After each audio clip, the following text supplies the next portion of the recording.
Ulonka tabati yada to ye ko madaifa. Ino to ye ko je love baby pa. Oba tala, oba takutakun. Songo Eshu, Ogun Oya Osun. Kini ṣẹ̀ṣe tán ṣe nílé yìí o. Ó jẹ́ lọ jára. Lafia, peace and power, family, peace and power. Welcome to another episode of the African Spirituality Experience. I am your host, Orisha Gbemi, and we are back, tribe, with another one of these Friday Night Lives, man, ready to get this thing cracking with the divine feminine up in the building. So before we get this real divine, powerful Ashe going, let me get a few announcements going out there real quick. Shout out to the entire channel, the entire Ashe Nation, man. We just hit a 21,000 subscriber milestone, man. I couldn't be more grateful, more appreciative, more thankful for y'all, man. So definitely want to give a huge shout out to y'all for that. I think we have 1.4, almost 1.5 million views all time. We ain't even 2 years old yet, man. We ain't 2 years old yet. So I definitely want to say a huge shout out, man, to every single one of y'all tribe, for real. Whether you just joined us, whether you've been with us from day one, whether you came in the midway point, wherever you came from. I appreciate you. I appreciate the love, the support, the comments, the feedback, etc. Shout out to the new channel members. Shout out to the new Patreon members. We got the call coming tomorrow at 6 p.m. Eastern time. And shout out to all of my past guests, my present guests, all the distinguished elders, all the master teachers, the scholars, the healers, everybody who played a role in this whole ascension of this thing we call Ashe, man. I definitely appreciate every single one of y'all. For real. And so, now I'm ready to get this thing cracking. So shout out to the Divine Feminine in the building. I am SCG 13, Miss Marianna Sekhmet Maat. Yes, we coming to bring the smoke. We coming to bring the smoke. Listen, let's get it right. We give thanks all to day, the every day, too. For having us up in this thing. We give thanks for air, fire, earth, water, mother, father, child. We give thanks for the ancestors and their blessings. We ask that you come and be with us. Ashe. Ashe. Yes, sir. Well, so we ain't even gonna waste no time in tap dance. Ain't no foreplay, no appetizers. We're gonna dive right in, family. So wait a minute. Hold on. There ain't no four what? Hold on, we grown in here. You ain't gotta skip that part. The people want the message, man. They want the real hot juice coming in hot. Y'all want to rush through everything. We ain't got to rush. Take your time, brother. Look, we coming in hot, man. Everybody say, look, we want all the smoke. So hey, shout out to Friday the 13th, man. Because first, before we even get into any of that, let's just talk about that. Because Friday is one of my favorite, if not my favorite day of the week. But then that number 13 is one of my favorite numbers as well. So we know that means the mothers. We got a 13 in this thing. So for the sake of the namesakes, and it being Friday and 13, Miss IMG SEG. What is this particular 13 bringing upon us, in that we need to, focus on to get the show, the show and the party started tonight when we're talking about the divine feminine in 13? I'd say the divine feminine, the number 13, it is the divine feminine's number. And it has always been. Friday the 13th has been a day for the divine feminine. It is a very powerful time for us. We are the creators, the receivers, the rebirthers.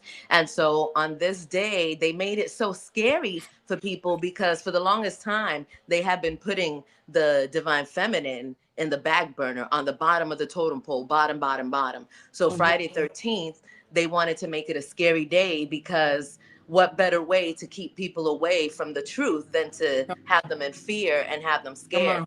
So people have woken up. It is a new day. It is a new time. The truth is out. And Friday the 13th is a very powerful and magical day. So I hope that you're taking advantage of it. We're taking advantage of it right now. So welcome. Ashe. Yeah, boy. When you add to that too, let me just put a little opening goddess energy on, open it up. Like when you look at how everything sacred that a woman has, her intuition, her blood, her, her creativity, like all of those things, if you look through countless generations, like the sister said, those are all the things that we've been made to be afraid of. Everything that's actually sacred about a woman, there has been some kind of approach to making us be fearful of it. Just like when a woman is menstruating, and her moon is here. Everybody, oh, I don't want to deal with you. That's the time when you should be serving your sisters and loving on her and nurturing her and pouring into her as she is purging and resetting for another moon cycle to take care of you. So throughout this whole session we have today, let's just make sure that everybody keeps in their mind that everything you've been taught to fear or be afraid of about women, lean into it, because it's probably exactly the medicine that you need. Ashe. 100%. Yeah, boy. Lean with it, rock with it, lean with it, rock with it, lean with it, rock with it. I'm leaning with it, and I'm rocking. Yeah, you better ask several somebody's, boy. That's real. Yes, sir. Nah, I love it, man. So, woo, we got a lot, man. We definitely got a lot. And before we even do go any further, I want to definitely give a shout out to the Divine Feminine. Shout out to my yaya, who I was just looking at the numbers, man. So, family, I need some help, tribe. I need y'all to like, subscribe. I need y'all to share the channel, share the whole entire experience with Ashe, because we'll be officially on April the 8th. We'll be 2 years old. We launched the very first show with my yaya. Shout out to Yaya Oshunbumi. We launched that show on April 8th, 2024, man. So in just 2 short years, we definitely, have made some serious significant milestones and accomplishments. So I couldn't do it without any of y'all. So I definitely want to give thanks and, for the love and support. And I want to I got some goals, man. I want to hit that 2 million, view mark by the time we turn 2, and then hopefully we can hit about 25K on the subscribers. You know what I mean? So I need y'all help, family. We need, I need y'all help, and I definitely want to make sure that we do something big for that 2-year anniversary or 2-year birthday of the channel, man. So I definitely give gratitude and thanks for everybody who's played a role in the part in that. I really do. So with that, so when it comes to the power and the significance of the number 13 and the divine feminine, let me share one more thing, because I feel like this is really going to take it to another level in regards to both of y'all and your divine femininity, goddesshoodness, in regards to what I think I got it. Yeah, right here, what this signifies. Because I believe I might have been on a solo show the first time I shared it, but this is going to be, I think, the second time that I've shared it. But I want to share clip that I found about 2 weeks ago for a show that I was doing in regards to like the state of the world and what was going on. And it's the Divine Mother, the Mother Earth, and she has something that she wants to say. So let me share this real quick. Now I'm gonna come back and get y'all's opinion on it.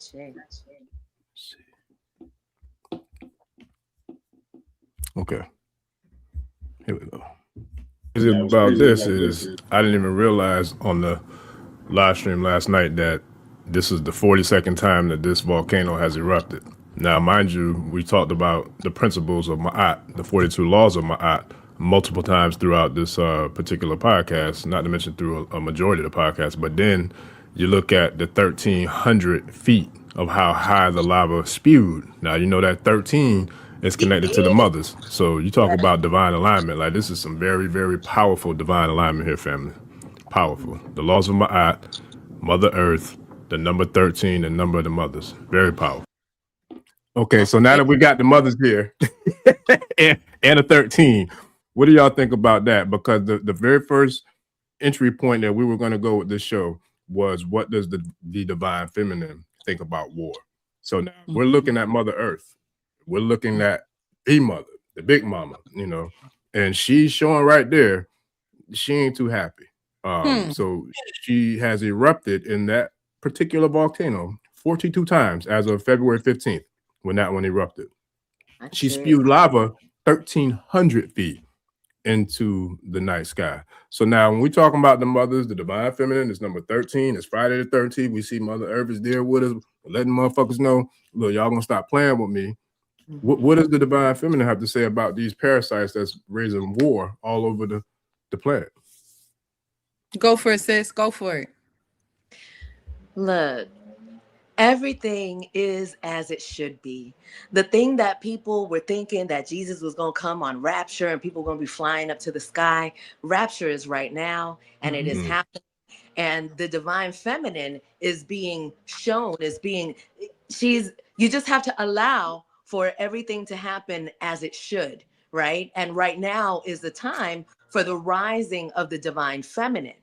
And so this chaos that we're experiencing, a lot of people are really like stressed out, but this is a beautiful and a wonderful time to be in. Oh yeah, We ain't seen nothing yet. But if you are where you're supposed to be, if you are in alignment with that divine feminine, if you're not one of those women haters and you mad that, you know, the women are like shouting out for their, you know, their honor, you know what I'm saying? It's like, if you're one of those and you're going to feel the residual of that, of your energy, everybody is getting the residual of their past thoughts and action. And the divine feminine is not playing, because see, you know, a lot of people think that, okay, people of color have been, you know, going through a lot and they've been the last, but the woman, the divine feminine, has been the last. And so now it is time for her to rise. And those of us that know what time it is, we ain't scared, not for a second. Not a bit. The war of the divine feminine,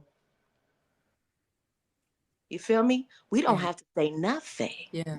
The present, the energy, Mm-hmm. our words when we do speak them. But here's the power of the divine feminine. We're going into this space where it's not about the words, it's about the vibrational frequency. So as the divine feminine aligns with her true nature, the world is going to respond to that. And so I'm talking about every divine feminine, and every woman, you got a womb and a yoni, you're divine. Right. And so as every divine feminine comes to her true calling of who she is and what she's here to do, that is how Mother Earth gets healed. So war for the divine feminine is quite powerful and quiet. You know, sometimes we get loud, you know what I'm saying? But right now, it's like we don't have to, you know, use this kind of muscle like that. You know, we got more power than that. We created everything, remember? So we know exactly what to do. We're not panicking. And I yield.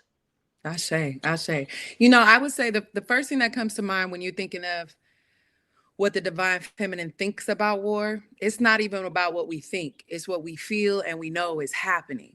And so when you want to really understand women, when you want to understand girls, you have to look through the lens of your intuition and your emotional heart chakra. Not that we're not intellectual beings, not that we're not created by intelligent design, but this whole response to war is what's more important, not what we think about it. How are we responding to war is what the divine feminine is all about.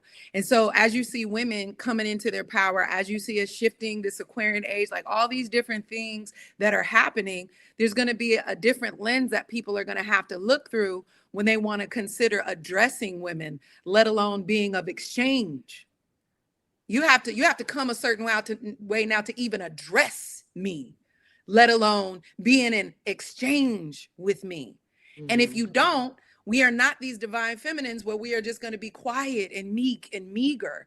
Like there's this thing where everybody wants to live the soft life. Like I get the sentiment, but that does not mean, you know, 24/7 we're talking in this wispy way. No, we are very upfront. We are very honest. We operate with ma'at. So we're truthful, right? We're going to speak up for what's truth. We're going to speak up for what's right. And it's not about comforting you or pleasing you the way patriarchy has shaped us to experience in this life. Number two is going to be about justice. So if you're being unfair with me, or I see you being unfair with children or community, I don't care how fine you are. I don't care how much property and how much of big of a mogul and how many influences you are. If you're not in good character and you're not fair with the land, with the children, with the women, with the people, we're not messing with you. And we have no problem being truthful in saying that. If you're not operating in a righteous way, meaning for the healthy, higher good, we're not dealing with you. And so this passive, aggressive, or even overly angry, aggressive side of us will be upfront, but we're not going to burn our energy. We need to be planting seeds. We need to be preparing the children. We need to be getting in tune. So we don't have time to be fussing about what you are obviously don't have the capacity at this point in time to do. We will take our energy to the next brother who's willing to stand in honor and bring us our offerings. And this is not to be confused by a handbag. This is not to be confused by a piece of jewelry. Your offering is what you can bring to us first in that order, And I know it's been the other way around. Patriarchy has flipped everything inside out where we have to give of ourselves, which is totally the opposite of what's going to heal humanity. So you must first address us properly in truth, justice, and righteousness. You must second bring your offering so that we have something that we can take and alchemize. And once we alchemize it, we magnetize it and we give it to ourselves to recharge what we have just given in that alchemization process. And then we bless you, the giver of that deed, of that action, of that offering, of that dowry. And then we triple double it for the village. So the divine feminine can't be quiet or ask permission or wait. You need to know that when you address me, you come with baseline respect, baseline truth, justice, and righteousness, and then your offering. And then we will consider if we will receive that. If not, we will also be firm enough to say, this is the offering that would work best for me. Baba, go work on that. Nephew, go work on that. Husband, go work on that. Because that's not a good seed for me to harvest. So you must understand that the divine feminine coming into power is you having to get your taste buds and your habits in alignment with what does it feel like to serve the women after hundreds and thousands of years of serving the man. And it's going to feel off. Some people would try to turn themselves into a woman rather than just give their offerings and serve women. Some people will rather beat women up and abuse them rather than have to get up off this throne, this unrighteous throne, and give us the proper one. So as you see, I'm not being hurtful or harmful, but this tone of firmness is what we're going to be speaking. And it should be not confused with aggression, because just as the same, as soon as you bring me my offering, now I can sit down and relax and make it do what it do. And then you get the sweetness of what we have to offer. But you don't just get that off back because you desire us. That's it. Yeah. Them flames, boy, it's getting a little warm in here, boy. Holy schmoly, boy, it's getting a little warm. Come be with me. Look, You know, feel like some of that lava spilled over, boy. It spilled off the screen, boy. Look. And it ain't nothing but pomegranate. It ain't nothing but pomegranate in my glass. I promise you. I promise. Look, I'm here for all of it. Look, I'm here for all the smoke. Yes, sir. Yes, indeed. That's a real thing. But it's real though, because you know it's been for so long. You know, we've seen the culture controlled by, and I'm gonna say it, some of these motherfuckers was inside job culture vultures, and there's several of them that's being exposed right now about the bullshit and fuckery that they've had going on since the early 2000s, late 90s. You know what I mean? So it's like now all of a sudden we're starting to see that there were gatekeepers put in place in order to keep the rise of the consciousness, in order to keep the rise and elevation of people, in order to keep the energy and the frequency dumbed down and lowered to fit the bill of the mainstream or the main society's agenda, right? And so now all you little fuck boys is out of here because it's a wrap, and everybody sees what's really happening. Everybody knows what's really happening, and y'all ain't gonna slide with us no more with all the capping. So I'm here for all of it, because at the end of the day, now we're able to move, like I said, the low vibrational frequency wannabe players out of the way, and now we're seeing the real bosses come through. We're seeing the real revolutionaries, you know what I'm saying, come and do what they came to do, and they don't have that influence over the masses anymore. You know what I mean? Because we all know what it is, we see what it is, and everybody's tired of it. You know what I mean? So now to have the unification of the divine masculine and the divine feminine working together, now you really got a problem on your hands, and it's something that I don't think a lot of them are prepared for. So with that, I appreciate all the fire. I appreciate all the hostility, because it's getting me riled up a little bit. I'm ready to start throwing some lightning bolts out here. We want you to be. Let me make it very clear. Let me make myself very clear. Yeah. We want you. We want to agitate your greatness. And that's why a lot of brothers, you know what I'm saying, they mistake that for our wounds. We've been healing. We've been working on our shit. We really, really have been. So when you get a woman who starts pushing away, right, the past triggers, the past trauma, that's not her. She's not bleeding on you, trying to heal you at the same time. After a while, you can't be sitting up and saying it's you, because now it's like, nah, bro, I'm not operating from that wounded space. This is a product of right now, and right now it's not balanced. So what men have to understand is we want to agitate your greatness. We want you to awaken. And we're not yelling at you. We are motivating you. And when you see a fiery woman such as me and SEG, like, that's not something you should fear. That's something you should revere, because that means that woman comes from strong stock, and she can produce strong stock with you. You don't want no meek and meager, pantsy passenger princess right now. That's not it. When you research history, the queens that we revere, the queens that we remember, they were warriors. Warriors. Yeah. And when the battle was won, they would sit back and enjoy their throne and be treated as such. But we're gonna fight with you. We don't want to fight against you anymore. I know I'm tired of it. Are you tired of it? There's really important too to consider, because there's a lot of men that get very fearful at the thought of a matriarchal society. It's so important to remember that the matriarchal society, that did happen already once upon a time, just like the patriarchal society happened once upon a time. Now it is time for balance. It is time for us to be able to come together and work together and not be afraid of each other. And so the woman having this power and this control is necessary because, again, the woman is the creator of all of it. So she has to come back to one so that it can come back to balance. It's not like we're trying to take men and put them down or act like they're not, like they're irrelevant. Because I do know that there are women out there that are out of balance and they're feeling like, oh no, it's about me. I'm the matriarch, and they're taking it to a space where that's not what we're talking about. It's not about competition. It's not no battle of the sexes. You know what I'm saying? It's about everybody coming to do what they came here to do.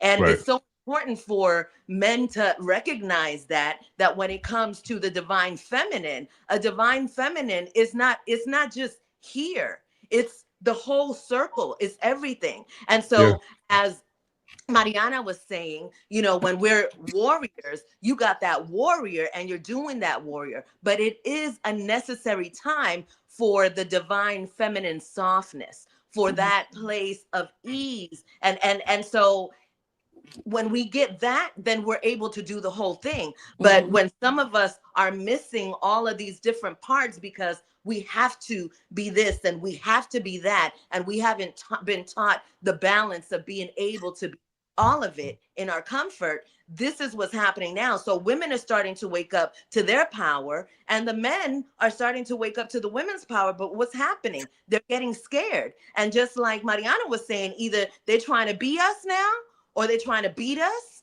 or they're trying to just compete with us and attack us. All of these different things are happening. So this spiritual war that we're experiencing, it started in the spirit. There's a lot going on up there. But here on the earth, we're experiencing the residual of all of that.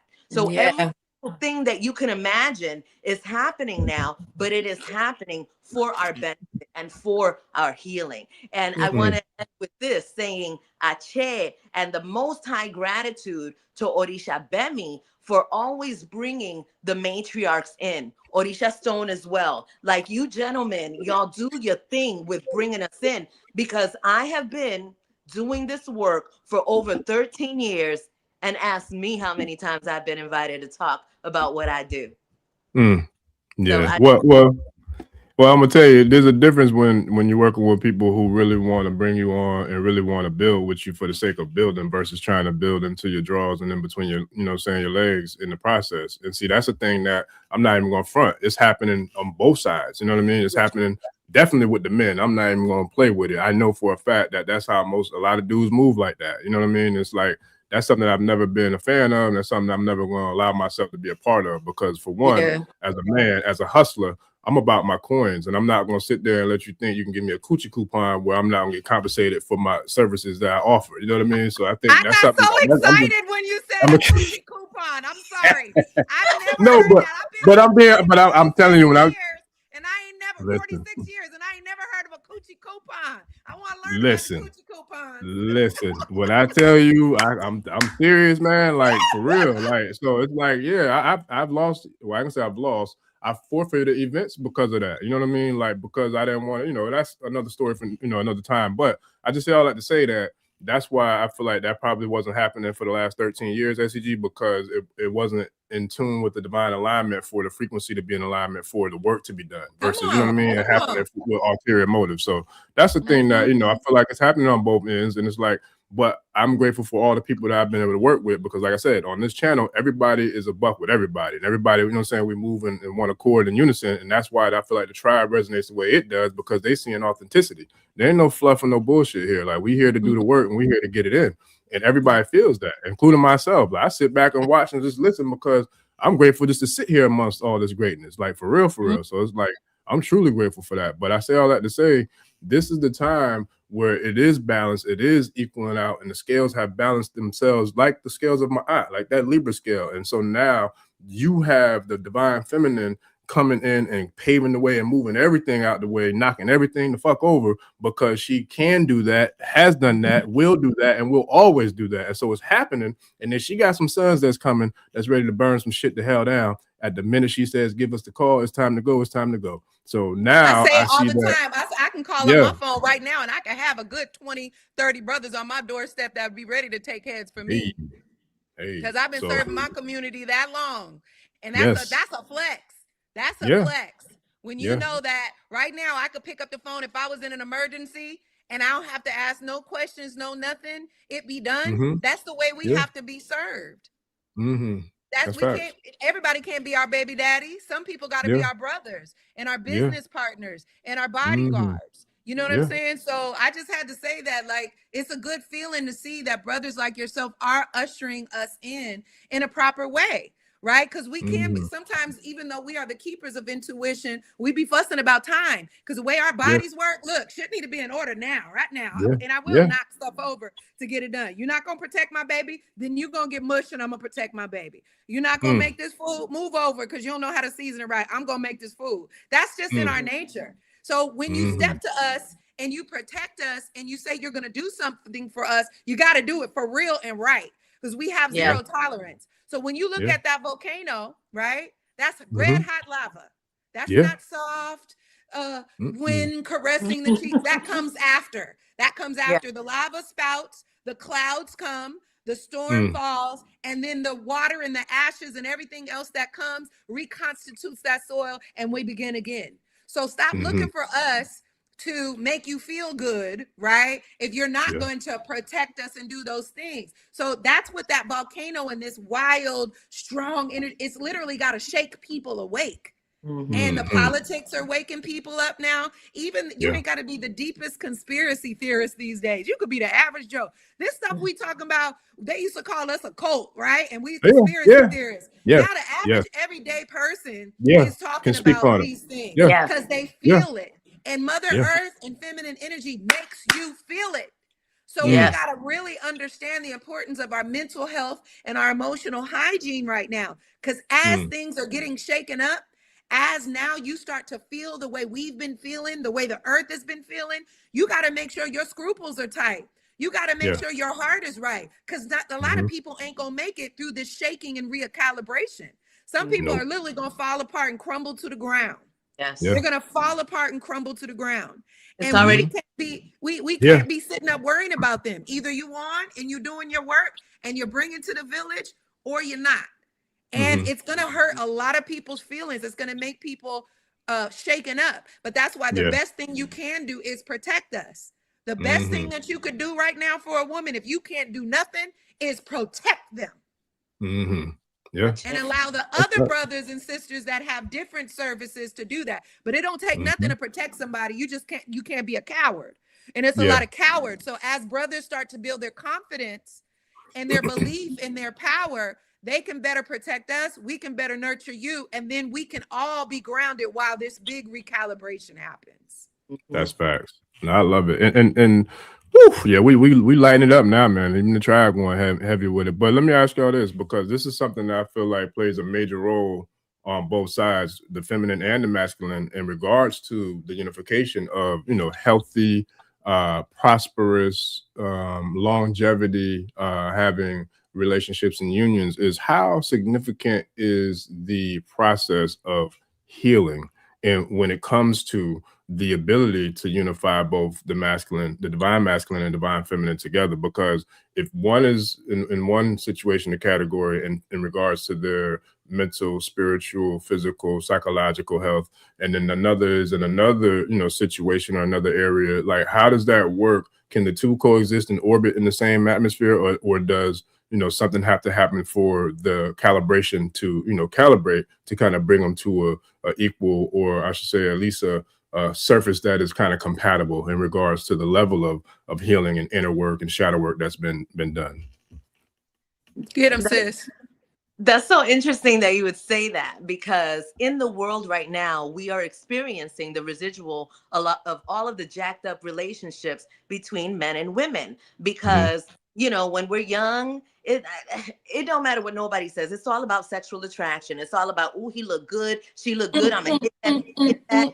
Then what happens? Start humping. I remember that age. That was a fun Yeah. age. Yeah. Oh, yeah. Start humping. The start coming, and it's like, oh, now we got to make it work. Now we got to get married. Now we got to, and see, now there's so many people that are breaking up, that are not together, because that is not sustainable.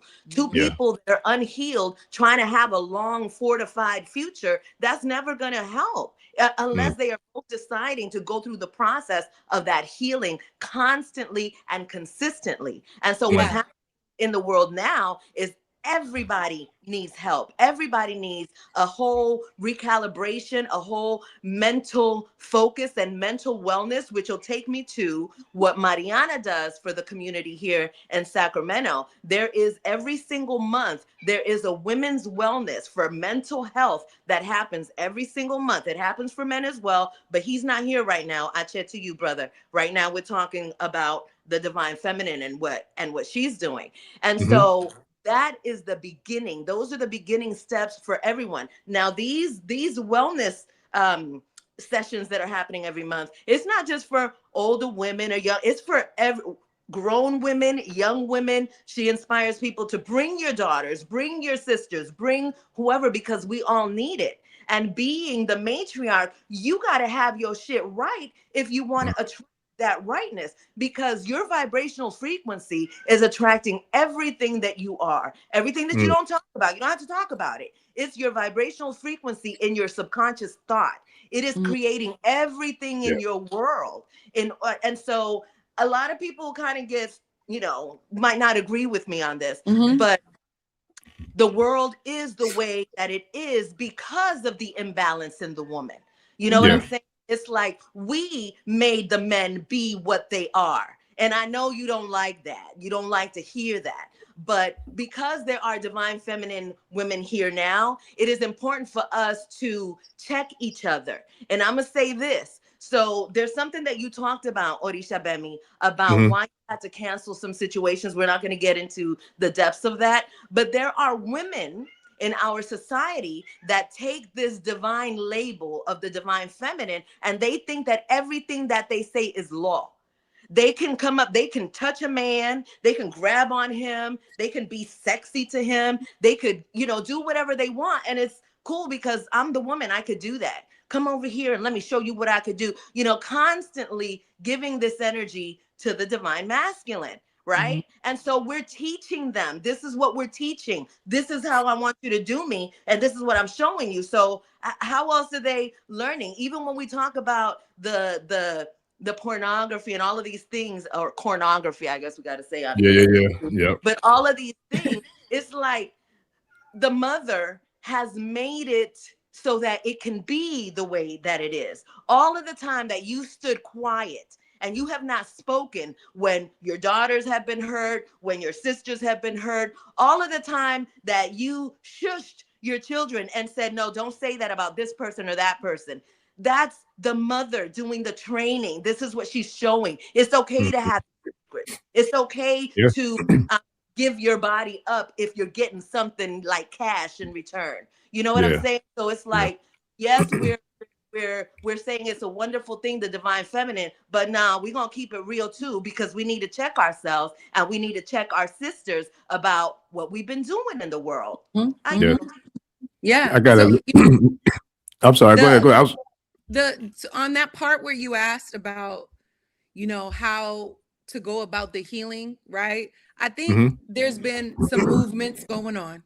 No matter what our social media pumps up in the algorithm, that makes us look crazy and like we're all in these toxic podcasts talking about men and women. Like, I know that's what they pump because that's what the TV does. Like that's their algorithm. So what we see is not a real reflection that there's a lot of positive and healthy men and women in this world.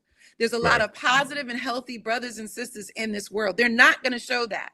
And if we know that, the media is always showing the worst of us, we can't believe that we're the only few out here.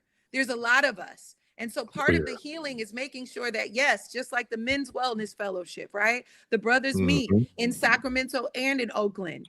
And then us sisters meet. We're in Sacramento, and this month will be our first time in Oakland. And so it's about us making sure that we have those spaces for rites of passage separately so that we can work on those internal issues. But now is the time for us to start co-facilitating healing experiences together and making sure that when you show up, the intention is not to find a mate. Not right away. It is okay for us to learn that a new and healthy entry point is, can you be friends? Yes. Then can you be brothers and sisters? Then once you vet that out, you'll know if that's your mate. But a lot of the times, because we are attracted and we don't have a certain amount of discipline, we don't really get to know, and we weren't taught how to get to know another human being at a healthy speed and rate. Right? I'm going to be 47 years old this year, right? And it's taken me time to learn the preciousness and the sacredness and what comes when you take your time. Because if it's a friendship and you realize, hey, he's not even a good friend, then we already know that he's not going to be a good partner. Or if you're like, hey, she's not really a good sister to me and to the community, then she's not qualified at this point in time to be my lover. Right. And so I think we all need practice on what healthy entry points are to learning how, as Black men and women, as melanated people, men and women, how are we going to be able to just coexist and see each other for the human? And even if we are attracted, be strong enough and disciplined enough to say, hey, I want to take time because I don't want to get fucked up and I don't want to fuck you up just because we can't handle our lust. And that takes a spiritual confidence. That takes a spiritual discipline so that we're not wasting seed, so that we're not making babies not out of love anymore. We can't afford to do that. We're supposed to make a lot of sweet love with healthy people that we would be okay with having a child and raising a human being up. We didn't learn how to do that. So now that we know better, we must do better. So we got to start having healthy networking events and just pure events where, hey, I want to be your friend. I want to be your business partner. I want to be your brother, and give that a good 6 months to a year before you start fucking. I love it. Listen, let me give a shout out real quick to a couple of dope comments I wanted to share, but I didn't want to interrupt the flow, and then I'm gonna jump right back in. But shout out to, I hope I'm saying this right, Fan Tracy 7257. I appreciate you joining the channel membership, man. Much love and appreciation. Welcome to the tribe. So I want to give her a shout out. Then let me see. Melanin 4267 been dropping all kinds of bombs in the comments. So I think the first one was we ridden the planet of pestilence. That's facts, and that's exactly what's happening. And then they double back with, this is not about ego, it's about order. I love that. That's real. That's real talk right there. So they both double team me with the dope comments. So yeah, dually Ashe energy ignited. So shout out to them too, man, for dropping the heat in the comments. But I definitely agree with everything both of y'all just said, and the fact that what Miss Marianna Sekhmet Maat just dropped is like, that's a real thing, because I feel like when you can build with somebody on that level and you know that you can build with them all the way through and through, because you know they solid and they're about, you know what I'm saying, self, but they're about self with discipline and with focus and with intention and with a clear mission. And you know that their mission doesn't involve just them, me, I, and then they have like the vision, they have the wherewithal and the bandwidth to be able to see the bigger picture. To me, it makes it a whole lot easier for me to rock with somebody like that, because I know you definitely should have, if you don't have my back 100,000,000%, you definitely got, you know what I'm saying, the back of what I stand for 100, you know. So therefore, I can rock with you on another level, because at least I know that you have it within you, within, you know, your structure, how you're, you know, you're made, your ethos, your values, interests, and principles, that those are at least in alignment. So if I got that, then I know I can kind of at least entertain that aspect of knowing, well, at least I know I got this within this particular, you know what I'm saying, person or this particular relationship. And that goes for men too, like brothers who I rock with, or, you know what I'm saying, if there's a certain level of, I feel like, camaraderie there, if that camaraderie is not there at that level, I can't really rock with it, because I don't know that I can go all the way where it might be time to go all the way. I don't know if you're going to come all the way. You might jump halfway and you might go back. I can't go to war with somebody who ain't going all the way. You got no, I'm serious though. I'm not even playing with that, like, because you have to know that my life is on the line.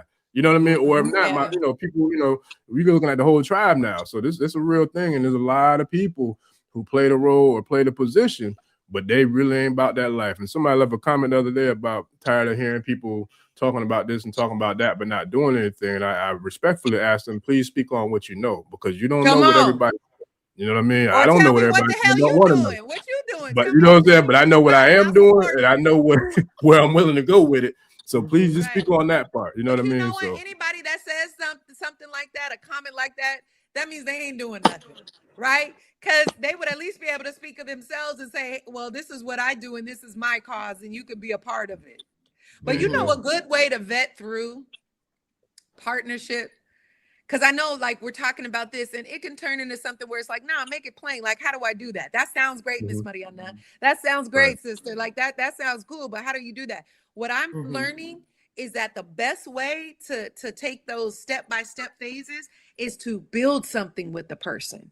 Whether that's a new sister friend, like me and her, we done good business with each other. You know what I'm saying? Like, I know she does good business.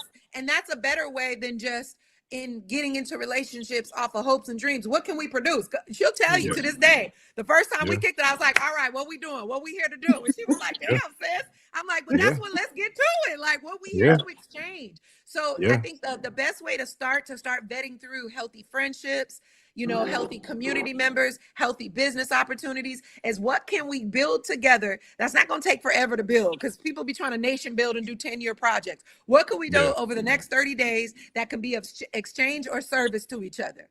And you'll see what a person's about based on how they handle their business.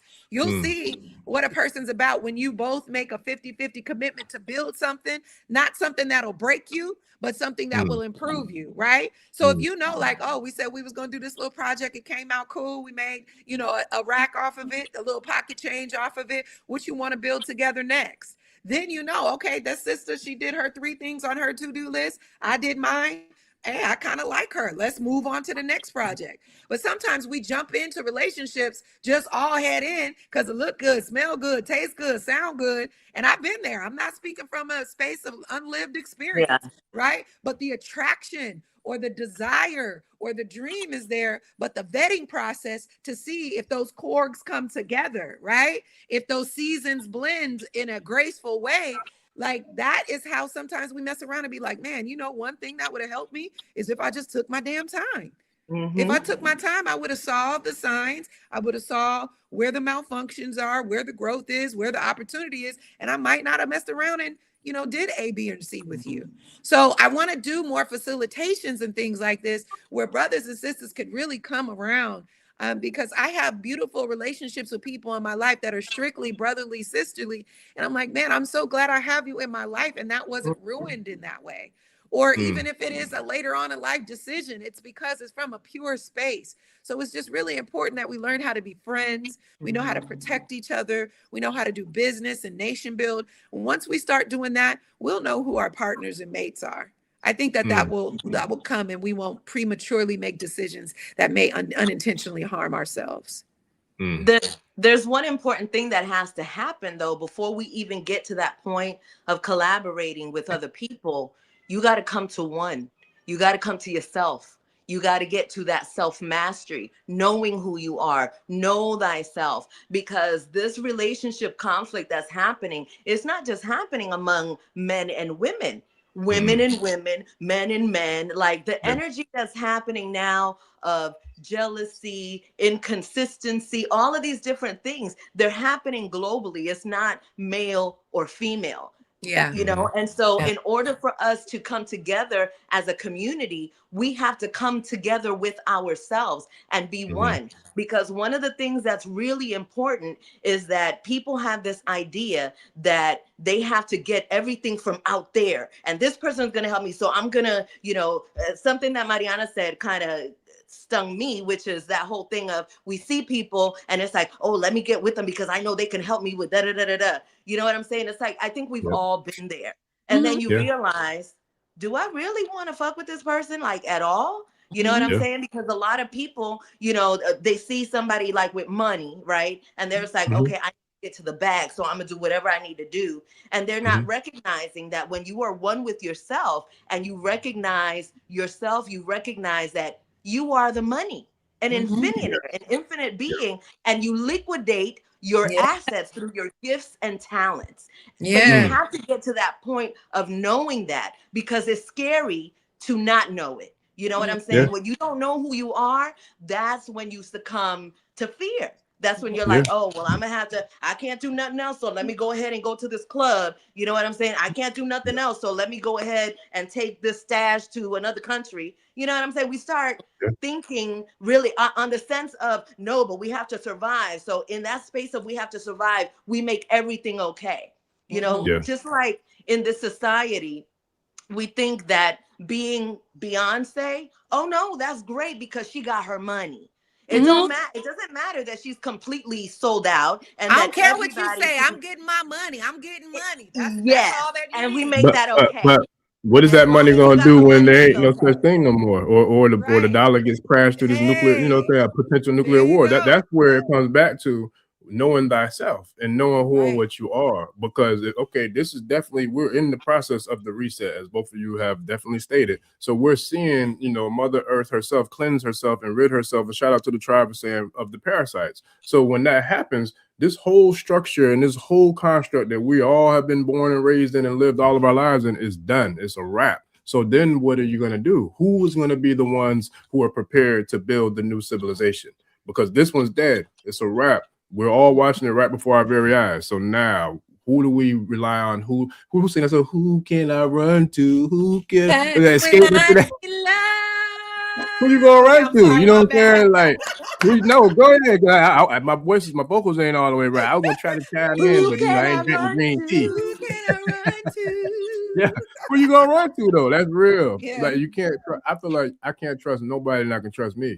And so if I ain't on my shit and I ain't got my A game up, you know what I'm saying, then I can't rely on nobody else. So then what I'm gonna do? You know what I mean? I feel and like, a lot of people, not to cut your wisdom, but a lot of people on this idea of trust, right?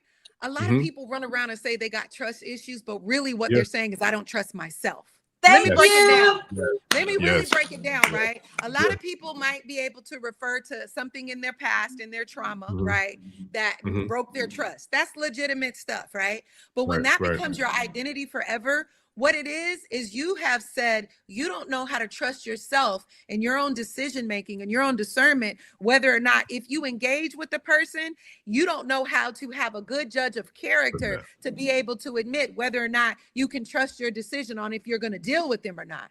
Because at the end of the day, most of the people that we're dealing with, we have brought into our life in one way or another. So if what you're saying is I don't trust somebody, they're going to hurt me. What you're saying is you don't trust yourself. That when you start seeing the signs that let you know this person's character is not safe, it's not worthy, it's not protective, that I just need to not deal with this person. What it is you're overlooking the red flags because you're getting something you want or you like, right? But ultimately, people will show you who they are. And when you're in tune with yourself and you're honest with yourself, you know when somebody else isn't honest. You know when somebody else isn't honest with themselves. So that's, again, I'm always going to refer back to Ma'at as a social wellness tool, right?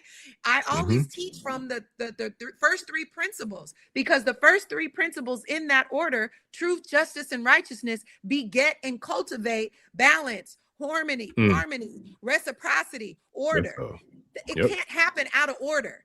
So when you hear Ma'at, when you know, not just am I being truthful with these people, places, or things, it's also, you got to ask yourself, is this person, place, or things being honest with me? Whether or not they're going to admit it, whether or not they want to apologize for it, whether or not they're going to give you closure. If you know in your mind and in your gut that someone is not being truthful to them, then be enough with them.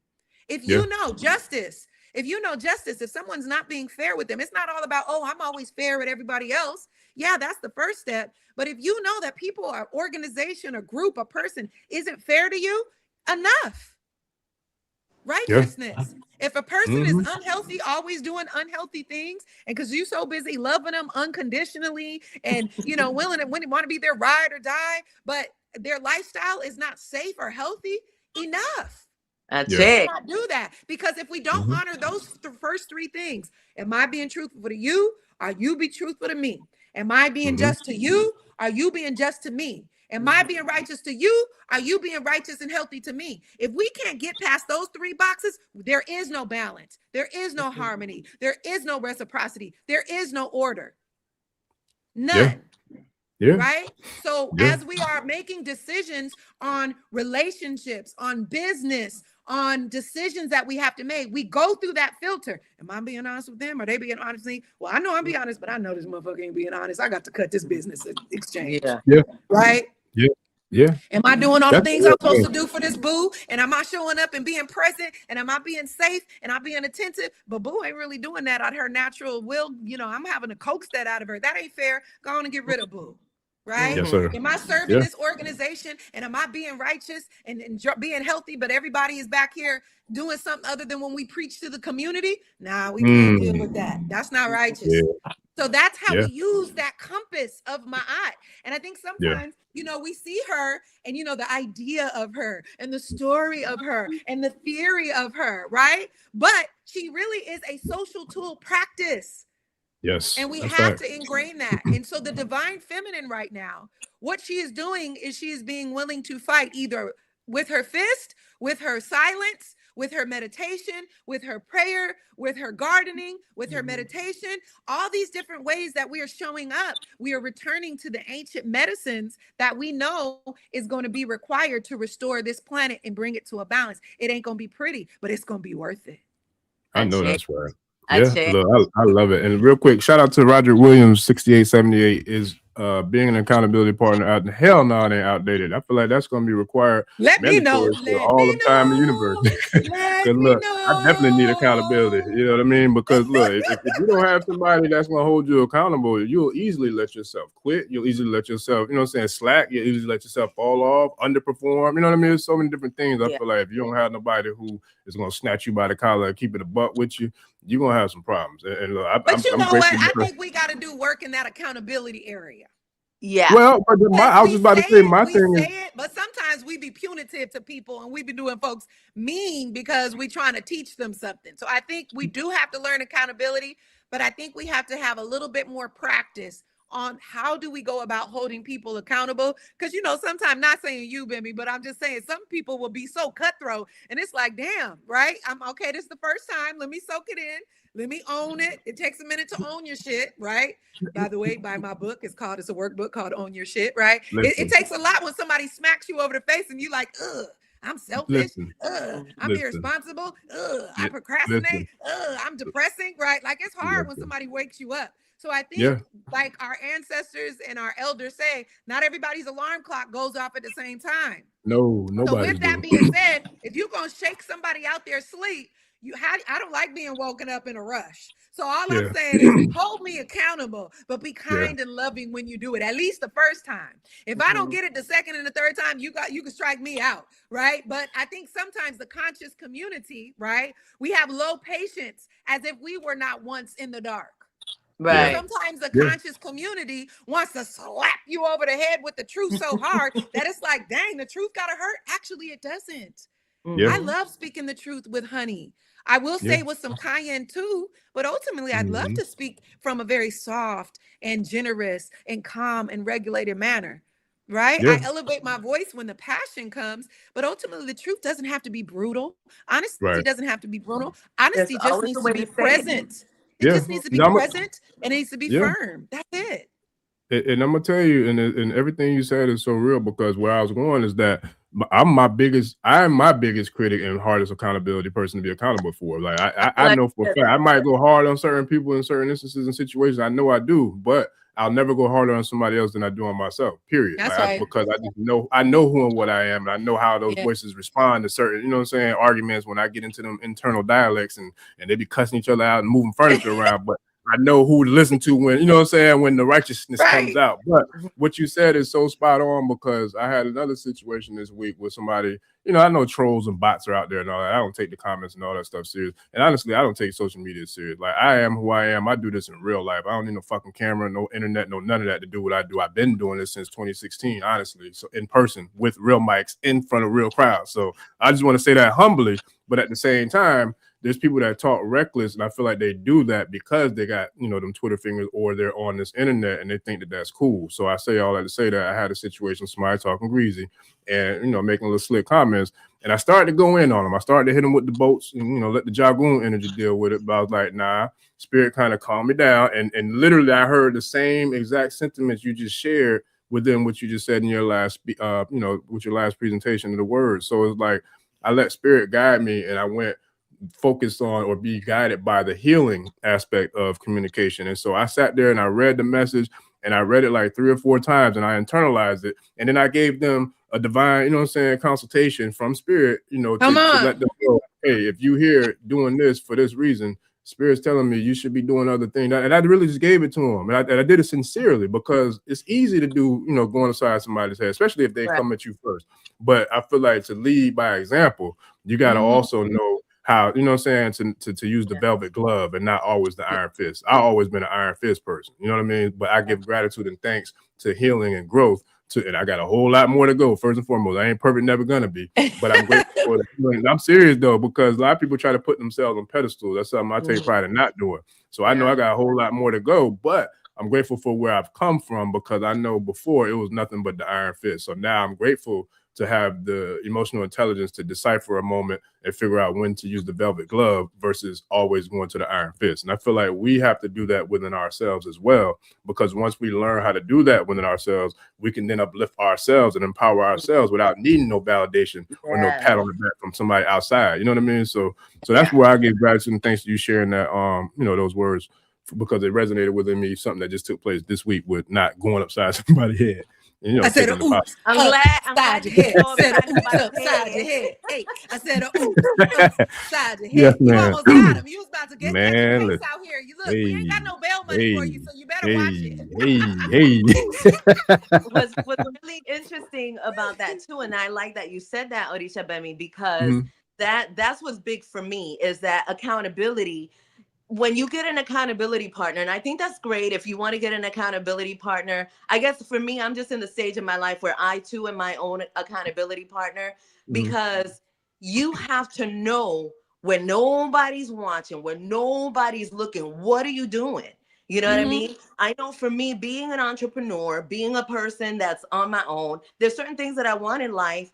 I can't get it if I don't get it done. You know what I'm saying? So it's like, if I feel like it, I could really just rest all day long and like not work out, not do anything. So if I have somebody, if I got to wait for somebody to say, hey, yo, did you work out today? Yo, did you do this today? Like, I can't live like that. I can't do that. And it also sharpens your own discernment. The better you know yourself, the better you know other people. Because it's not even about knowing so much about them. It's about recognizing your energy. And like Marianna was saying earlier, oh, that's not a fit for me, because I know myself. So I already know I don't have to correct you. I don't have to say you doing shit wrong. I have to just mind myself and make the adjustments in myself. I'm not trying to be involved in that situation. You know what I'm saying? And that comes from your self-work, from your ability to align yourself, to have your discernment, and to go through all of the motions that a human goes through, right? And this is really important, because in my life path, I was called to be with myself. Like, I never thought I had to be with myself, because I grew up with a family of 6 and always had people around me. I was in a relationship. I was like, no, I'm good. I'm like, solo? What? No, I don't do none of that. But a lot of people like that though too. Mother Gaia, the Most High, she was like, oh no, girl, you're gonna have to get this lesson. And it is about, it was the best, it's been the best experience of my life, to be with myself and to take accountability for myself and recognize that every single thing that has happened in my life, good, bad, or indifferent, is because of me. It's all my fault. I created everything in my world through my vibrational frequency and everything that I attract. So I gotta say, and now that I know this, now it's easier for me to have an accountability partner, because I'm able to, you know, I'm not counting on them like that, but we can work with each other because we both know, you know, where we're at. Just like Marianna was saying, I already know if I call Marianna for anything, I already know. I don't have, oh, I wonder if she's going to do it. I wonder what kind of person she is. And I already know. So it's just such a beautiful thing to be able to have that confidence in your sister and say, you know, take care of this and know that they're going to take care of it. It's a beautiful thing. Yeah, because nation building is really confidence building. Nation building is confidence building. And that's how the divine feminine is starting to actualize herself in this new generation, because we are building our confidence. When you start getting rid of your unhealed trauma, your triggers, your broken, wounded identity, your sense of confidence builds. Your sense of self and awareness of who you are and not who you are when your trauma is talking is real. So when that is real, your confidence is real. When your confidence is real, you know what you're worthy. And when you know when you're worthy, you know what you won't tolerate. So a lot of the times the divine feminine might seem very forward, but we don't have time to play. Like there's a plan and of steps and plan of actions, a order of operations, if you will. And because we ran ourselves through that order of operation, we have no problem expecting everybody else to have gone through that too. So when she's talking about us like doing our self-work, know thyself, one of the most ancient mantras around the world, to know thyself is the best way to have a healthy relationship with others. And look, let me tell you this. I have a mantra that I was going by for like 2.5 years strong, saying it every day, a couple times a day. And around the end of 2024, I stopped saying the mantra. I wasn't like saying it. I wasn't meditating on it. It just, you know, it was strong for a minute and it was working, but I stopped. And this is how I know our mantras do work and our affirmations do mean something when you really say it like a prayer consistently, right? Because it's you're reprogramming yourself on a cellular level, on a frequency level, the same way these musics are. And so my mantra, and I gift this to the tribe, is my mantra was high level, non-negotiable, discipline, and self-care. That shit is powerful. High level, meaning to the best, operating out of my power, my excellence. Non-negotiable, I don't care who, what, when, or where, why. I am not going to sacrifice these practices and these principles for any situation. High level, non-negotiable discipline, meaning I stick to it for myself and for creator. And self-care. That when I'm back in that bag again, it's showing. It's showing in how I'm looking. It's showing in how I'm feeling. And just me abandoning that for like a year in my accountability work, since we're talking about accountability, right? I saw the difference in how I worked out or not. I saw the difference in what I was putting on my tongue. I saw the difference on the kind of energy and relationship frequencies, whatever. As soon as I returned back to this mantra, this spiritual order of operation system, high level, non-negotiable, discipline and self-care, half of the things that I considered problems that were nagging me went away. Because there's no way if you're operating by ma'at, being truthful, being fair, being righteous, and then you add that with I'm high level at whatever I say I'm going to do, I'm going to be the best. I'm non-negotiable with it, so you can't make me betray my character. I'm not going anywhere other than my discipline and my self-care. That's half the problem most of the time in who we're dealing with and what we're tolerating. And so I just say that, I give that mantra. I hope people now or in the future write that down. High level, non-negotiable, discipline and self-care. That's operating like a God. When we're not being our God self, we're not eating right. When we're not being our God self, we're not working out. We're not being creative. We're not in nature. Usually we can find that we're not doing those things. So anytime we're in the soil, anytime we're serving the community and the babies and the elders, anytime we're doing self-care, anytime we're working out, prepping our food, stockpiling our items for whatever war is to come, we feel prepared. We feel confident, right? But that requires high level, non-negotiable discipline and self-care. This is my order of operation for nation building, for myself as a community member first. If I don't do that, I can't offer anything else to anybody else in a good way. So the people that I associate with, they got to be in that lifestyle, because either I'm associated with you or not. So if you're not willing to do that, I'm not really messing with you. So there's certain people that have just naturally fallen off, no guilt, no shame, no nothing. But we're not serving the same spiritual practices. We're not present with each other, supporting each other up front. So we can't expect it to be fruitful when we're not digging in this soil and planting and growing these seeds together. So I just think when we're talking about the divine feminine, we're talking about knowing thyself. It's having something that you commit to that keeps you aligned for your own purpose, that you stay passionate and excited about, just like you would if you had a good lover, just like you would for to take care of your babies. You got to come from that same creative, empowered force and energy center to be able to say, I love myself that strong. And these things are, I won't negotiate and I won't compromise them for anything. And as soon as I do that, I should be on point. I'm feeling real good right now with my mantra and my practice being back. I know that. Look, and speaking of mantras, man, Tribe, if y'all, for those who are in any of the communities, and you don't have to be either, but I want your opinion on this because I gotta put some presentations out there. But speaking of that, I'm glad you spoke of mantras, because shout out to OJ Yemi for coming through last week and doing a dope presentation on teaching us our cosmic archetype. Man, our kin number. So shout out to the tribe, because I looked up the one for the actual channel for the community, and it's dope. It came out kin number 170. And then our archetype is white magnetic dog collectively. So we got a mantra that comes with it. And I got a presentation coming for this kin number and archetype family. So I can't wait to share it with y'all. But the mantra is for the collective of the Ashe tribe in the channel. It says, I unify in order to love, attracting loyalty. I seal the process of heart. With the magnetic tone of purpose, I am guided by my own power doubled. Ashe, Ashe, Ashe. Oh. So yeah, I was like, yeah, that's dope. But anyway, I say all that to say the mantras is real, man. I can't wait to share this one with the tribe because it's a real thing. Yeah. You know, my sister the other day, my good sister, April Cochran Malden, Miss Queen Bastet, and she was telling me about the flex of that vibration and that energy, that feline. And she was really talking about how devotion is a privilege. So when you're devoted to something, right, it's a privilege to not only receive, but when you're devoted to something, it's a privilege to give. And so a lot of our language has to shift, right? Like even in religion, where they talk about making sacrifices and stuff like that, you're making an offering.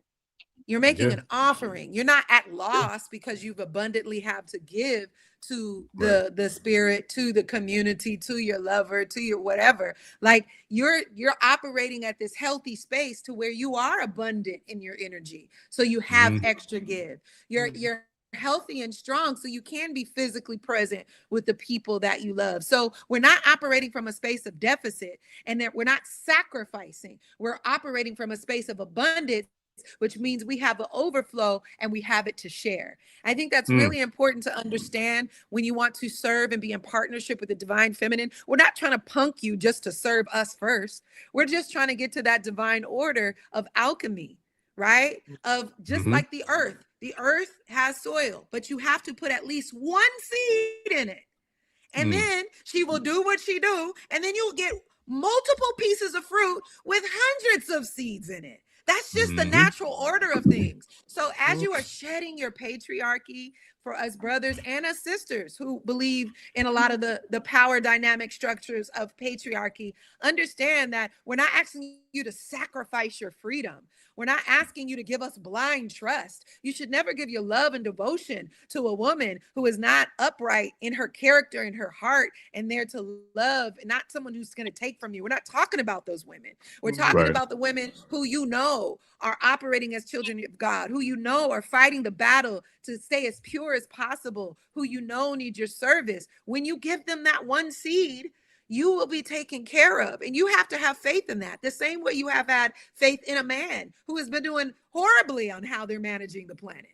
And that's not man hating, because I love men, but they need us in partnership, and they've forgotten that. They've made us their slave. So even before race-based slavery, people have been doing this to women, and there's reasons for that. That's a whole nother podcast. But now, as our sister says, it's about finding that sacred balance in the middle. I'm going to tell you this. I got about 4 personalities. And if you really get to know a woman, and a woman really knows thyself, she really does have a personality per season, at minimum. right? I have a bubbly, excited little girl inside of me that I will break out in song and dance and be as goofy, as silly as possible. And I activate her and allow her in my life every day, right? I know I that's have a right. passionate, fiery, you know what I'm saying, 20-year-old in me that will not back down. And if you caught her on a good day back in the day, she might have tatted thug life on her chest. You know what I'm saying? And I don't want to give her up, and I activate her, that warrior, when I need her, right? I also have a sultry, creative, erotic, beautiful woman who I've had to fight to learn how to love her and not over sexualize her, but understand her power. And then I got an old mama that she'll just pop up and be an old wise woman. And I sound like an old lady from a country somewhere. You could get all of that. You might mess around and get all of that in one conversation. But a woman can only access that depth of all of those different flavors and personalities in herself when she does the know thyself work. So she's not in denial of what those different personalities are capable of doing, good or bad.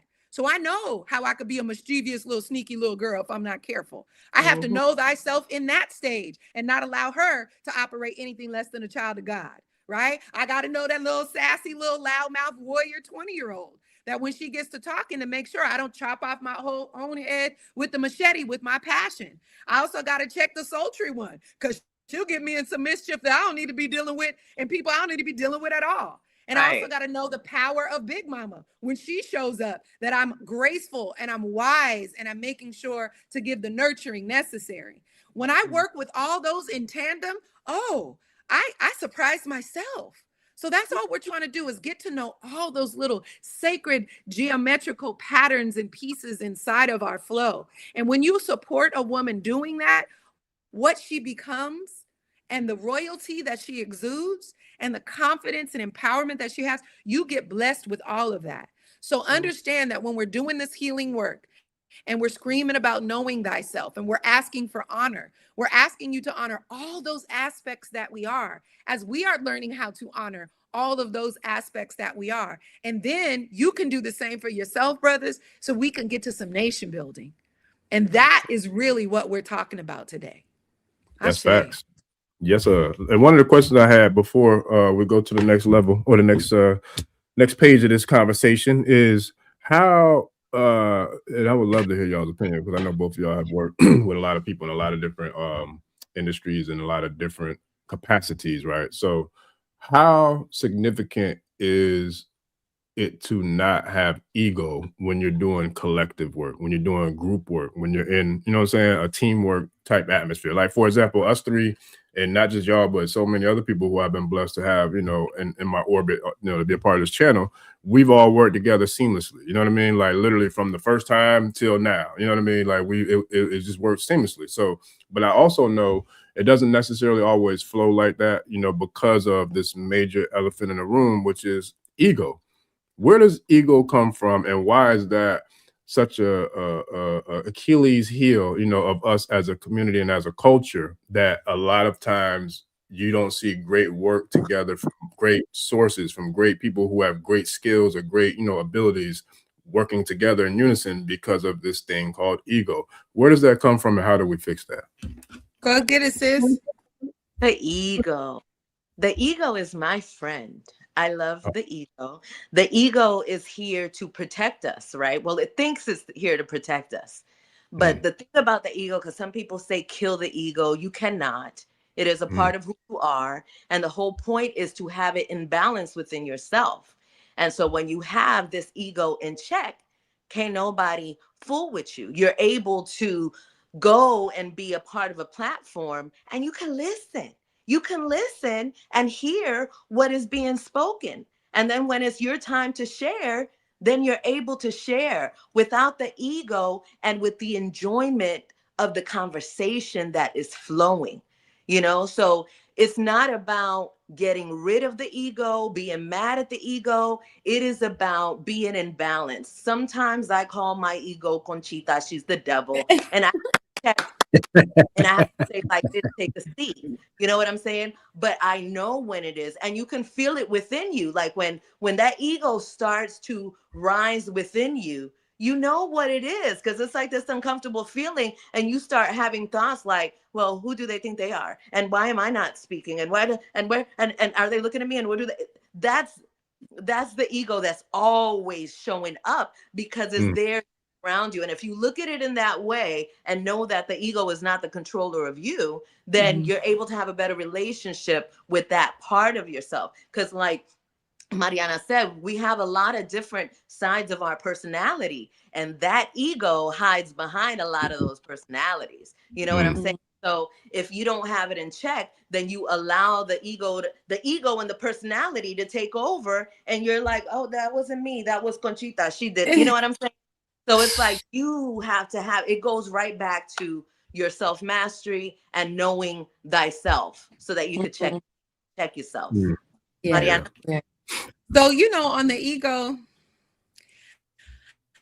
I think we have to always recognize the creator's integrative approach to how we were built, how we are designed, right?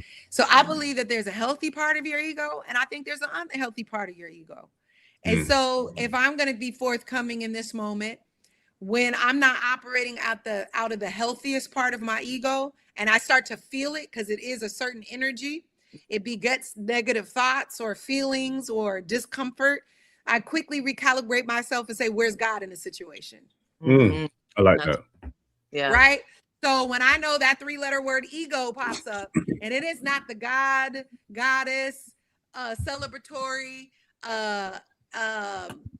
cooperative, kind side of me, and it's coming from a lower vibration of something that's not healthy, if I start feeling that way, and I know I start behaving or speaking a certain way, the first thing I do to recalibrate myself is, where's God in the situation? Let me go over wherever God is. If God's telling me I need to go apologize for that unintentional thing I said, then go be accountable and do it. If God, not my ego, because if I go to what my ego says, my ego gonna be like, shit, you ain't got to say nothing, right? That's Your ego be like, I wish I would, right? Yeah. But I need some of that in this world too. Like in certain environments, in certain places, I have to armor myself up if I don't have a king there to do it for me. Yes. Yeah, no, that's a real thing. And I can do it if I have a king there for me too. But the point is like, we're in this space now where we have to just know that it's okay to have ego, because the ego is like what you think of yourself and what other people think of you. It's kind of like shame, right? Old school people would say you got to have a little bit of shame so you won't just do whatever, right? Not shaming you like you're a bad person, but you do want to have, I do care about what my elders think about me. I do. Right? Yeah. And that's a healthy side of my ego. That doesn't mean, oh, I'm never going to cuss and I'm going to be perfect because I have elders. I'm still going to be myself, but I have young people looking up to me. I got to think about the choices I make. So that's the healthy side of my ego, considering, am I being of wise choice, of wise voice, of wise action? Right? Am I do I treat people well, and do I make people feel good when they're in my presence or in my exchange? Right? Like my healthy side of my ego is checking for that, because if I'm not making people feel better because of my presence, and I'm taking away from an environment or making a person feel bad, then that means my ego is present in a bad way, and I'm not considering more than myself. So I think it's just important that we recognize that the ego functions in more than one way, just like our bodies function in more than one way. We just have to learn how to work with it and use that inner compass of my eye. If it gets off the pathway, I need to steer to the left a little bit. You know what I'm saying? How my energy was this, or my attitude was that, or my decision was risky, or whatever, to get back on track. Because when we have to get our heart weighed, when we have to go and see if our heart is light as a feather, it's not whether or not we've ever done anything that was wrong or unfair. It's not, doesn't mean we never lied or cheated or stolen. It means we finally woke up to that and we realized that is not the path. And now that we have a choice, we choose not to go down that path again. That is what's going to weigh if your heart is lighter than a feather. If you know better and you don't do no better, then your consequence and your heart getting gobbled up at the end of the judgment, that's on you. Yeah. But if you don't know better, and then eventually you have to learn and you apply it, your heart will balance out, because your deeds after that will outweigh that of Isfet. It will outweigh of the harmful things that you may have done to yourself and others. Could I share a mantra about that. This was a Yeah. mindset my label mate had back in the day. Let me check my mic.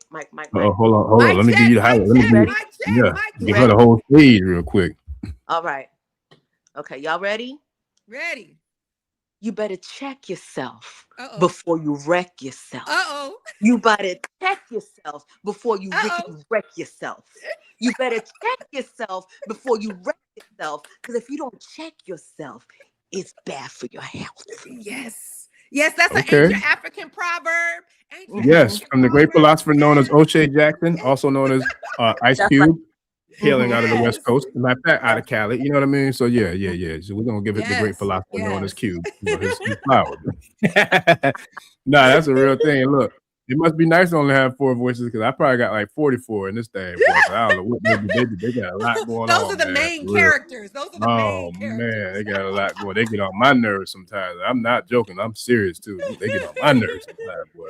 All right, so with that, let's get into the marching orders, or I should say the strategy. So when it comes to where we are now, I know we definitely we're speaking to connecting with the earth, tilling the earth, you know, soil with the seeds and the food and, you know, the gas mask and, you know, so many other things that we're going to have another call to go way deeper into the necessities to prepare for this possible, you know, maybe possible, hopefully it don't happen, but maybe possible, you know, attack on the soil that we reside on. So with that, where will we send the tribe in regards to us preparing for this, you know, spiritually for this particular war? Because the war been going on, as far as I know, since before all us was born, and you know, who knows how long before that. But where we are now, looking at WWW3 or W3 World War III, and then also the potential for, you know, attacks on U.S. soil. Where would we go to give the tribe the heads up on how to sustain with food, you know, gas masks, clothing, shelter, protection, all the good stuff? Where do we get that from?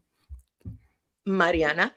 You know, it's interesting because I think we overcomplicate what we need to survive what's coming.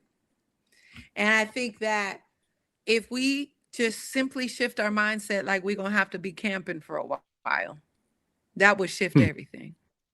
I've been teaching safety awareness and crisis prevention classes for almost 15 years. Doing all kind of different enrichment, facilitation, and programming. And everybody wants the list. What's the list for my bug out bag? Do you have a digital download for me to put my... If you don't sit your ass down and pretend like you and your family is going on a long camping trip and put together all the things that you would need for that and keep it simple. What are all the things that you would need if you had to live with Mother Nature and not with the technology and the trickery and the politics? What would that require? I think that's the first step, because people are looking for the perfect list and the perfect Amazon cart and some of the shit you got in your garage right now. Some of the stuff you got scattered all over your house that needs to be in a safety bag. So let's stop overcomplicating preparing for a drastic shift, and let's start going on camping trips. Let's start letting the kids camp in the backyard if you got a backyard. If you don't have a big plot of land to start gardening, growing food, just get a pot and grow some vine tomatoes. Learn how to grow something.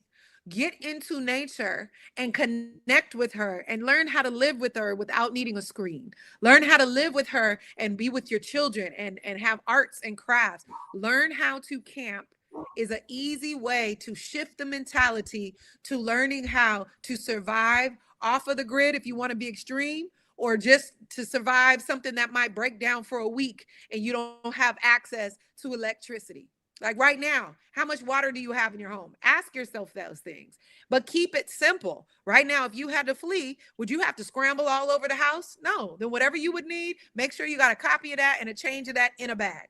So please, I think the entry point is to simplify what it needs to prepare for war. You don't have to do everything at once, but bit by bit, day by day, you can put things in place as if you were about to go on a big trip and be in Mother Nature. So once you hit that level of just being camp ready, the next level is then honing in on what your skills and abilities are. Not talking about what your skills and abilities are in the big corporate world.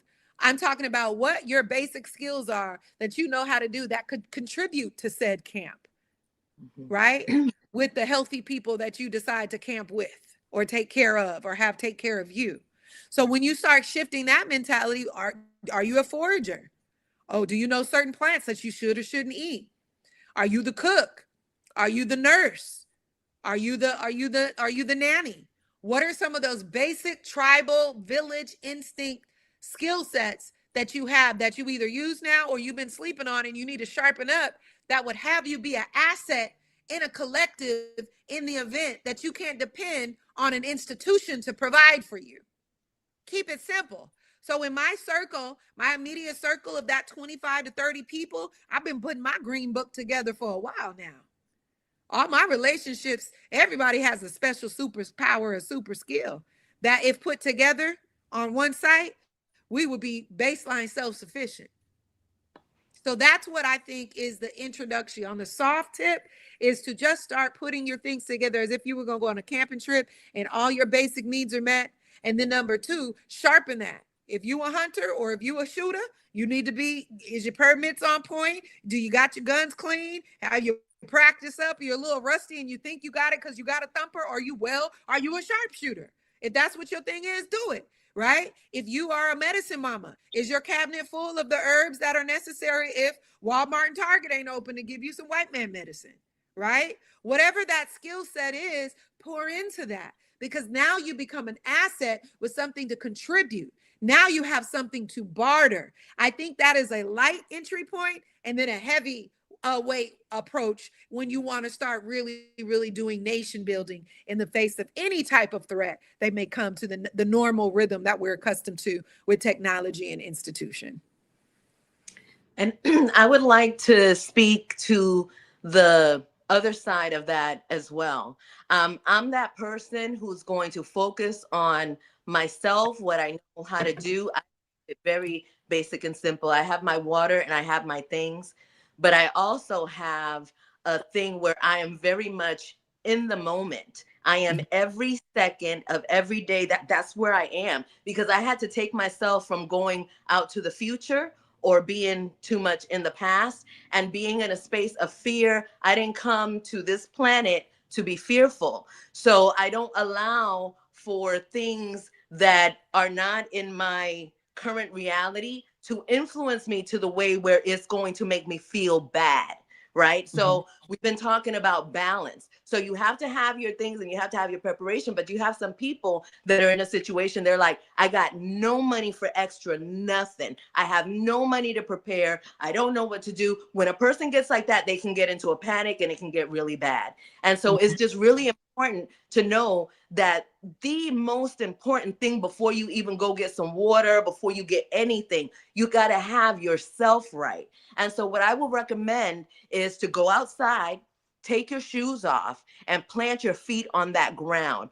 Go hug a tree, go in the water. If you can't get any water outside, go to your daggone faucet and work with that water, because water is magic all the time. And so when you get to the point where you recognize yourself and you know who you are, then you can get to the level, because there is magic where if I do not have something, but I want it and I need it and I need to have it, then what I do is I say, thank you, Most High Source, for this planter that I needed. Thank you, Most High Source, for the 5 gallons of water that just got dropped off today. You know, and I know that sounds crazy, right? But here comes a person that I very much believe in the magic in me. And I believe that if I want something and I align myself with the vibrational frequency of what that is, I can have it. And I've done it. So I have proof of that. I know that I can do that.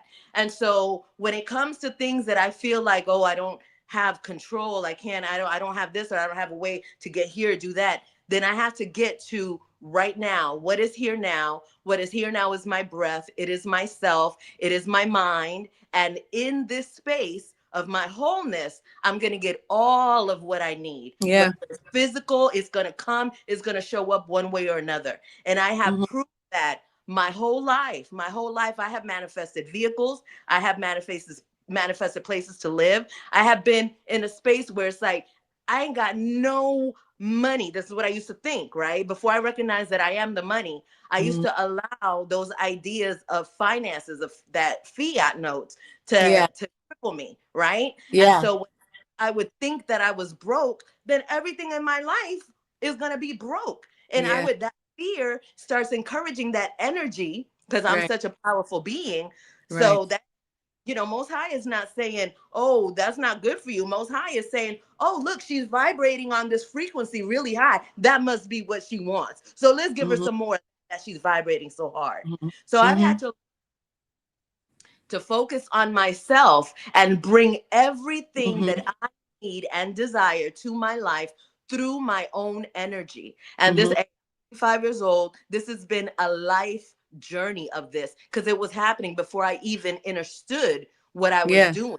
Right. And it's something that is within. And when you recognize that power that you have, you recognize there's nothing that you can't do, be, or have. So now there is no fear. There is no worry. You want to have that land, then you start saying, thank you for that land.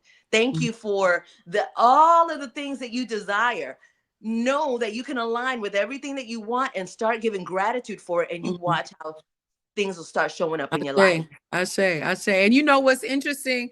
I think this is a beautiful display for viewers and now and in the future to see how the divine feminine show up in different aspects, right? So whereas you are very grounded in energy work, right? You are very into teaching people how to use their energy, be aware of the energy and the frequency of what. That's her superpower, right? Whereas mine, neither one, both are necessary, is what I'm trying to say. And the more divine feminines that you have around you, that you take good care of and protect so that they can use those superpowers, you're naturally, the gift that you get, the devotion that you get from protecting us is that you get the best of all of those strong, well-nurtured skill sets. So you got a sister like her who teaches the power of meditation, grounding, centering, energy regulation, manifesting. That's somebody that's an oracle that you need on your team, right? And then you get a sister like myself who's like, yes, she's going to ground you in the moment. I'm also going to ground you in the moment with the confidence that you need to know that you have done the work, study, and prayer necessary to actualize something through your actual physical work. She's going to help you activate your energetic work and force field. I'm going to help you and inspire you. I'm a motivator. So I get people moving. So when it's time, when you look at the ancient, artwork that we have there, everybody always got some kind of hoe in their hand, an axe in their hand. We have to do physical work as well. And so when those are working in tandem, when you can see the best of what she has to offer, as well as I and other wonderful goddesses who are coming into their power and learning who they are, you think Marvel is amazing. All of those are based on ancient African deities, right? So we're starting to return to that empowerment. And to some people, they'll call it pagan. Some people, they'll be afraid. Some people will give us the scary, spooky Friday the 13th energy. And that ain't nothing to us. We don't have time to debate it. We don't have time to pontificate over it. Either you with me or not. I'll be over here taking care of me and mine. And so the duality of just what we have shown alone, think of all the amazing women and skill sets that are in the world. Why wouldn't you want to have that on your team? Marianna, I have a confession. I have a confession. What's your confession? Ooh, let me get some popcorn. My confession is that part of what allows me to be in that grounded space and stuff and trust that everything that I need is available is because I know Marianna. So I know doing her part and her gift and what she does, which allows me to relax in what I do. Now, I definitely take her advice. Don't get me wrong. Like, if you have the means to get something and to be organized, you absolutely do it. I'm speaking to those who really don't have anything to like pull from, but you really do. And see, when you pull from that energy, that's how you call and you connect. This, my reconnection with Marianna that's not an accident or a coincidence or a mistake. You know, Mama knew what had to be done, and they were like, y'all two need to come together. And so we came to the call. So yes, with the work that Marianna does is absolutely extremely important. And here's a thing that's really important for all of us to recognize. Your time with yourself in that quietness, that's when you're going to get all of the answers of what needs to be done. So it's important this war time that you're not just busy doing stuff. part of receiving is being in that stillness, trusting yourself and trusting that everything is going to come according to how it's supposed to, the laws of Ma'at.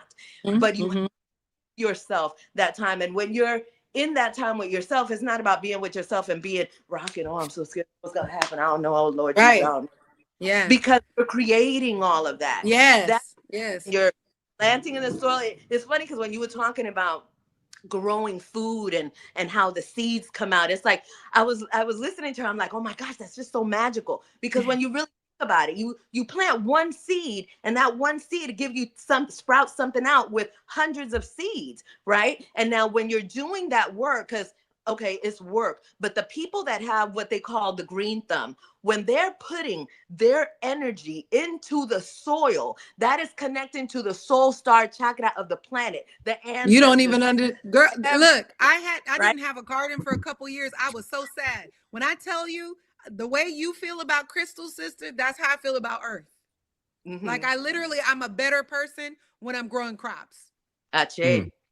Yeah. It's powerful. When you as soon as you put your feet, your skin on the ground, the energy of mother comes to your body and starts working on you immediately. But what happens, our people don't be having time for nature. Our people think it's too, they're so in a hurry that they don't recognize just 1 minute on the ground will change your whole cell situation, what you have going on. And so when we take time and have patience, right, we can discover a whole bunch of stuff. So this is, and I just want to say, I'm so grateful for the connections on the Ache network. There's something, there's another confession I have, y'all. He's in my confession. Oh, go ahead. My bad. Ursula jumped out on me. My bad. Call me sis. It was like, I don't like to be called sis. I didn't like to be called sis. Oh. The reason why I did not like to be called sis is because people, they attach to labels. And so they use labels to manipulate you. And so in my experience, I had a lot of women that would call me sis so that they could get me comfortable and make me feel home, especially those that knew about my background, because in my background, my blood sisters, they're done. Like they don't fool with me at all. So an issue already there with me, and why that is something that I dislike. And then of course my experience with the non-blood sisters that have called me sis and the things that they have done has created this space now where I'm just like, show me you're my sister. Don't call me sis. Don't none of that. Show me. And so there are people, like for Marianna is a sister. I call her my sister. There's certain women that I could call sister, and I stand on that. But I'm not going to call you sis just to make you comfortable. You know what I'm saying? It's, we are all humans on this planet, and real talk, we're not blood related, right? So it's like, coming to me, just come to me as you are and allow me to really see the sister in you. So this that I needed to say, because there's some people in the community that have said that to me, and I have called it to their attention, because I don't like to let things go and have it be like something bothers me, but I'm not saying anything. I want to say it and express it and share it so that they could understand where I come from it, and so that they could also understand it's not you. I don't, you know what I'm saying? Don't be offended by it, but please recognize where I come from it. So I just think that that's really important, because coming into a world now where we are coming back home to nonverbal, no language. And that means that there was a time, once upon a time, where the way that we connected with each other and we spoke, there was no language at all. It was through the vibrational frequency. And you can speak like, I mean, we experience that with our family members, with our husbands, or, you know, wives. So you have that energy, you pick up that energy because you know that person so well, they don't have to speak. And so that's what we're being called to do now, is to get to that point where you could see somebody, you could look at them, you already know what's up. They don't have to say not one word. And that's just where we're going now. And so there was my No, you good. No, I'm privileged. I'm privileged that I could call you sis, and it's real and it doesn't trigger you. I'm glad you having a different experience so we can balance out whatever them shady sisters did. Or shady ladies. Yeah, it's a lot of shady things out that there. means you're attracting some more people that align with you and are on a good, strong frequency. Yeah. So, I appreciate having that insight, and I'll keep that, in mind when I address you. But I still am I'm glad that the part of your heart that, has been betrayed in that way. I'm glad to be a part of the circle and the village that can show you there are good sisters who will protect you and love you and share opportunities with you. And I mean no harm. I mean no harm at all. I'd say, and I did not say that so that you could not call me. It was just something that I needed to share. No, I'm just gonna be dramatic because every time I see you, I'm gonna be like, sis! Listen, you and me. Y'all crazy. Hey, shout out to brother Roderick. Let me give him a quick shout out, brother Roderick. Williams 6878. I got it. I got the email now, family. So I'll get that to you after the show's over with. I'll get you your kin number, family. So I just want to give him a quick shout out in regards to the kin number, because he want to get tapped into his cosmic archetype, which is a very powerful thing to know. Because you get your own mantra too. So you get your own mantra and a whole set of different it's dope. It's a whole interstellar galactical cosmic connection. I feel like I've been telling people it's almost like getting your cosmic birth certificate, like for real, because it's so powerful and how it aligns with not just the stars. I want my cosmic birth certificate when I get my appointment. Text me your date of birth and I'll get yours for you. I'll set it up for you. I've had readings before, but I'm saying I ain't never had a reading from you before. Well, this is different. This ain't even a divination council. Well, I guess it's an astrological one. That's what I'm saying. Yes. Just give it. Text me. Listen, text me your date of birth, man. I got you. I want a session. I got you. Book me. Yeah. Because we got to get these kin numbers right, man. We got to get these kin numbers and these archetypes right because they all tie in together. It's a very powerful, bit of information, to say the least. When you get your kin number, you're going to be surprised at how in line it is with who you really are. And what I like about it is that it goes beyond astrology. I'm accustomed to astrology. So tell me more. This is cosmos. And so I got to do a whole presentation on it. Matter of fact, I'm gonna text you a link to one of them. Give me the Netflix synopsis. Come on. So what it is, I would share it, but because this is it comes from some other places that I don't own the copyrights to, I don't want to do that. But I'll tell you what it is you get connected to the Mayan calendar, right? The initial original calendar, one of the original calendars, one that's not based off of patriarch and taxes and mental enslavement, but like this Gregorian calendar. Yeah, the real one. But so it connects you to your cosmic birth chart, to how you align with the heavens and astrology, but as well as how you align with the Mayan calendar, which is of 13 months, right?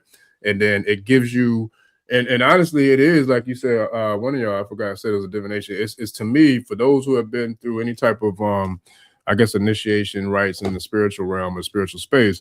I know in Yoruba we get this thing called an ita, and your ita is pretty much your brand new, you know what I'm saying? It's like your playbook for life. It's like your own personalized, for lack of better words, Bible that's just for you. Nobody else in the world has that particular message but you. So this is what this is for everybody who gets it, except for you didn't have to go through a spiritual initiation. You went through aligning yourself with the proper forces at play to give you your cosmic initiation. So now cosmically, astrologically, you are now attuned to your divine purpose and your book that came with you from the stars, the book that came, or I should say the Ashe, the playbook, the GPS that came with you from the Akashic records of the heavens. You know what I mean? And it's dope because once you get it, you get that number, you get a mantra, you get your wave spell, you get all that, but then you get like an overview. And depending on your number, it depends on how long it is, but it's like a couple pages long. But when I tell you it's going to speak to every morsel of your soul, because mine, it was so powerful, I couldn't even read mine. When she sent me just this page right here, which I've been holding on to this damn thing like Linus from Charlie Brown. But when she sent me just that alone, and the conversation we had when she was breaking it all down to me, it was so profound. I had to take a nap. I couldn't even read the overview in the summary. That baby was tired. That baby was tired. I said, boy, well, that's a lot of shade, boy. They, it came from Mama OJ It's Yemi. nothing So like it's like, being able to have oracles that open up and show the mirror for you. So, for man.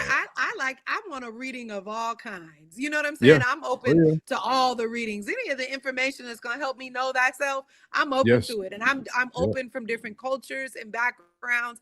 I don't think that there's any harm in that. And so, yeah, I've never done the Mhm. Aztec, I've never done the Mayan calendar before. Yep, the Olmec calendar. My bad. The Harmonious Olmec balance corrected the Olmec calendar, the Olmecian calendar. But yeah, it's powerful. I want Very to. powerful. I got to get my Olmecian reading. Yeah, I got it. Just shoot me your birthday and I'll get it to you for sure. It's 8/22/1979. Oh, well, I'm I'm a Leo with 6 houses in Leo. Yes, Lord. Oh, boy. Well, I that can't Leo help ain't it. no Y'all be joke, boy. trying not to be a Leo. I be trying to pretend and not be a Leo. Sometimes it don't never work. Listen, I'm a I super come from a Leo. packing lines. I rock with Leos. Yes, sir. Harmonious Balance is saying, "Hola, Harmonious Balance." Mwah. She's Yeah. saying it's who you are. It's your galactic signature. Yeah, And that's what I was just saying. a real powerful thing to have, this powerful knowledge to have. Truly, Yeah. truly. Very And so powerful. you can't tell who this resource is? I'm Minister No, and yeah, OJ Yemi. Yeah, she's been on here before. She Okay. and matter of fact, and I'll send you the link. Her and shout out to HP. Actually, I'm working on getting her back in here ASAP too. But they came on a couple weeks ago together and did like a presentation, breaking down a lot of it. But then I got gotta another run one. it back. I gotta run it back. Yeah. And I'm gonna send you the link too, where OJ Jimmy came into the Patreon last week and really put in I think an hour and a half, 2 hour presentation specifically on just that. You know what I mean? So we got that. And then, I gotta go watch those. Yeah. So I'll send you the links to all those, and I'll send you your KIN number, and then that way, we get you up to par with the cosmic galactic signature archetype. Yeah, so, I need a new powerful, reading for the spring, for the new very year. powerful. Oh, this is gonna be it right here. It's gonna be powerful too, for real, for real. So yeah, man. So with that, where will y'all want to lead this thing off with? Because I gotta get ready to go grab me some knee. I ain't really ate for real all day. Very happy to be here. I'm very happy to be here. I watched Coming to America the other day on Tubi. Oh, I'm not supposed to say that, but I watched it on TV the other day. I was like, oh my gosh, I haven't seen this movie in so long. Man, that's a classic. Yeah, both of them, the first one and the remake. I enjoyed them both. The remake was cool. I was hoping they didn't mess it up. I don't feel like they messed it up, but it wasn't like the first one. It was hard to make a classic again. How could I like the first one the best. Yeah, the first one is absolutely the best, but but I wasn't the second one, but nothing like the first one. I'm very happy to be here. He was so funny in that movie. I too am very happy to be here. I think I sounded a little Filipino when I said that one. Hey, it's all good. Melanated. I want to say thank you so much to everybody that tuned in tonight. This has been amazing. I have if you're in the Sacramento area, I have an event up on Wednesday, March 18th, where I'm showing people about the 9 chakra system. Most people know the 7, and of course they keep it up to the 7. They always trying to keep something from people, but the Earth Star that's below the feet and the Soul Star chakra that's above the head is two essential chakras to your livelihood. So we're going to be talking about that at the Wall in Sacramento in Midtown on March 18th. And after that, I have on March 20th, I begin my season of Master Vibration 13 self-healing. Remember who you are is the theme for this season. So come to mastervibration13.com. And if you are interested in joining me, I'm going to give you a 15-minute consultation so that we could chat, because everybody can't just come in. We were just talking about all of that tonight. So you got to be in the right, be able to participate in this that we're doing this year. But this is a very powerful season, because what I'm doing is we're doing Master Vibration 13 so that you can know who you are. And when you are ready for your sovereignty and for your freedom, then we go into Infinity Ministry and talk to you about becoming your own private minister and just taking back everything that belongs to you. But you got to be prepared in your mind and body first so that you're able to really access this information and what it truly means, because it's great power. And with great power comes great responsibility. So if you're interested in checking me out, mastervibration13.com is where you can find me. And if you want to connect with me quickly, 818 233-5776. I have a very special offer for only the people in this community. I have pendants like this, and I don't normally have anything for under $99. However, I have created a special collection for the network and the people that are in this community, a $55 pendant that will knock your socks off. So if you are interested in learning about orgone technology and getting your feet wet with that one, go on and send me a text, 818-233-5776, and I'll make sure and get you one. Woo! That was clean, girl. That was clean. That's that radio. That's that that's radio it. voice, honey. She came through. That was clean. One take, mama. And you know, let me tell you, for those listening and now in the future, I have several of her orgone battery pieces, and some of them I sleep with, some of them I wear on a day-to-day, some of them I keep near me when I'm working or studying. They have changed my life and activated parts of my understanding, parts of my energy frequencies in ways that I know are beneficial to me. And with her art, with her craft, with her gift, with her skill, it's not one of those ones you can talk about. You just have to do it or not. So if you're interested in learning how to do energy work and have a healthy on-ramp to this realm, get yourself some pieces from her and really take the time to get to know the earth's magic through the crystals and through the orgone batteries. I know that they've been a blessing to my life, and I'm thankful for you for that, sis. I love you, Mom. Thank you so much. I love you too. I love you too. So I want to remind people that this Sunday, March the 15th, I have the Women's Wellness Fellowship going on. We are the sisterhood chapter of the Men's Wellness Fellowship. We're meeting at Queen Sheba Restaurant in Sacramento off of Broadway from 3 to 5. We get in, we get out, we do mental health, we do emotional health, we do spiritual wellness.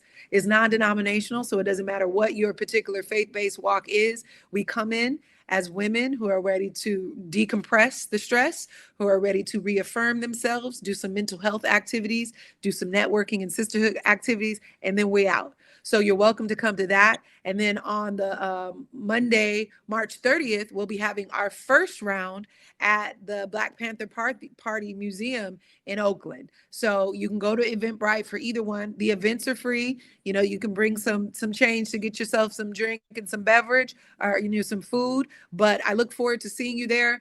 We've been doing this now for 8 months. This will be our 8th month strong, and it's growing. People are enjoying it and coming from far and wide, and you are invited to join us too. And could you please tell them how they can get with you for your one-on-one consultation that you had a special online? Please tell them that. So I do something called refresh sessions. And right now I have a 50% off special for first-time clients for your first session. And what we do is we do one-on-one coaching for your mental health, for your emotional hygiene, so that you can really sit down and do activities to work through whatever particular challenges you're having mentally, emotionally, or spiritually.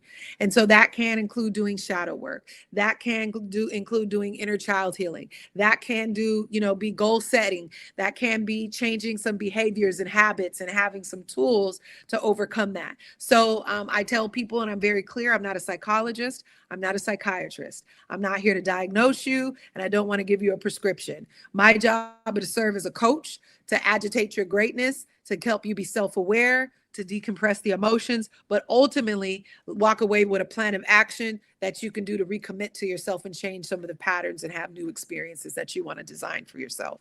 So I do have a 50% off special right now for, like I said, first-time clients. The first session is always 2 hours, and then no strings attached. You can book yourself and do work whenever you're ready. Yeah, boy. We got a lot of specials going on tonight. So you gotta be a special lady. Woo! And a very exciting girl. You gotta be a special lady. I'm gonna hit you with You got me sitting on top of the world. Yeah. Boy, I had to hit him with that pop boy from that. I forgot which video that was when they was at the pool party. My boy, I get around. I think that was that I get around video. Yes, sir. I had to hit him with that get around, boy. That pop, boy. I get around this thing. Look, I got to get Lady Night Walker. She said, SEG, that number once again, please. 818-233-5776. Una vez más, 818-233-5776. Hey, and my yes, website to book me for refresh sessions or to do workshops and facilitations for your organizations is missmarianna.today. MISSMARIANNA.today. All right. Yes, sir. And listen, Tribe, it'll be in the show description as well. I definitely have all the links, socials, channels, websites, you name it. I always put them in the show description. So that's the easiest way to find out how to contact the guests of this African Spirituality Experience podcast. And since we're in the element of specials, I got a special going on too. We about to launch this content creating YouTube / marketing content creation community, man. So that's been on my to-do list for a long time coming. So now I'm about ready to get this thing cracking, family. So those who are coming to the private community call tomorrow, I definitely have some highlights and some insights for you to see on that. I'm looking forward to it, man, because we got some people in the tribe that are entrepreneurs. So I'm looking forward to making something happen where we're putting together these collective marketing channels, man, because we got to put our brands and businesses, products and services out there. And one of the things I'm the most grateful for, not only pouring into and being able to work with the tribe in the capacity that we have, but as Lady SEG could tell you, we've had a lot of people who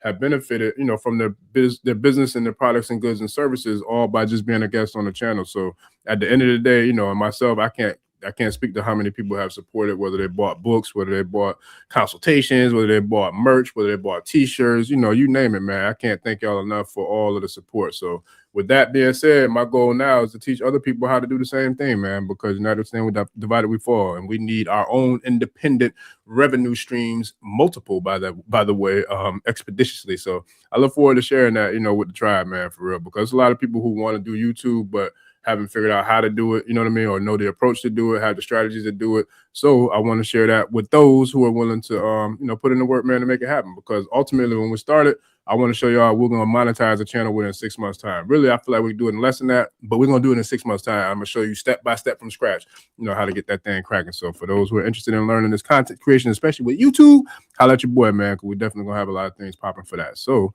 with that being said, family, any last words before we get up out this thing? Ashe. Right. Sound good enough to me. Shout out to Late Night Walker style doing it. That's your pop's dance. Your pop's pop, or is that the same dance? Your pops be doing that pop dance like he be hitting that around the world, man.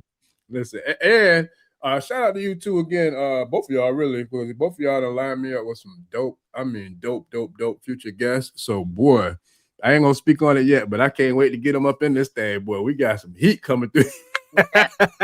I told you take care of the women, you'll be taken care of forever.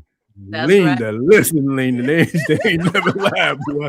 Because I'm telling you, we already got. I'm saying the hummus, but we already got some heavy hitters, man. But yo, they both done they're gonna bless us with some very powerful forces coming through, family. So I look forward to that, man. I can't wait. I ain't gonna speak on it just yet, but when you see them notifications come up, y'all will know them. But I definitely look forward to it. So I give both of y'all gratitude and thanks for making those connections, man. I'm definitely looking forward to bringing in this new Ashe. So I give thanks and gratitude. Thank you. All right. It's an honor and a pleasure. All right, tribe. So I appreciate y'all, man. It's been another episode of the African Spirituality Experience. Everybody have a good evening. Shout out to Miss Marianna Sekhmet Maat. I am SEG. Does it like that all the time. I'm telling you, boy, it's a lot of voices, man. Look, and some of them be getting loose. So I got to do it. Real quick before we get out of here. Shout out to the brother. I don't remember his name, but it was a brother in the comments. I was on the show with I don't remember who it was. I think it was BDL, and he mentioned one of the popes. And I was like, it was one of the voices just got loose before I realized, that sounds like some mob shit to me. He was like, whoever it was, he was like, damn, what's this? Sound like mob shit. I was like, man, it was them voices, bro. They got out before I could reel them back in. It was funny though, but yeah, man. So I definitely appreciate y'all. It's always a good time when y'all come through, man. So shout out to all the mothers, Shout out to the Divine Feminine. Shout out to this Friday the 13th, because 13 ain't never did nothing wrong to me. So I'm definitely saluting and appreciating the 13th and the Divine Feminine energy it brings with it. So with that, family, I appreciate every single one of y'all. Don't forget to like, share, subscribe, and we'll see y'all on the next episode. We out. Peace. Oh. Good juju. Good juju. ẹni tó gbàgbé ilé ṣàpò ìyàgbọ́ tẹ́ǹtì ẹni takísà ní tàtàn ò bá padà sílé anítìjàkọ ẹja lọ pé eégún mo ṣe ní gbẹ́rẹ́ ìpàkọ́ forsake not your ancestors and praise your.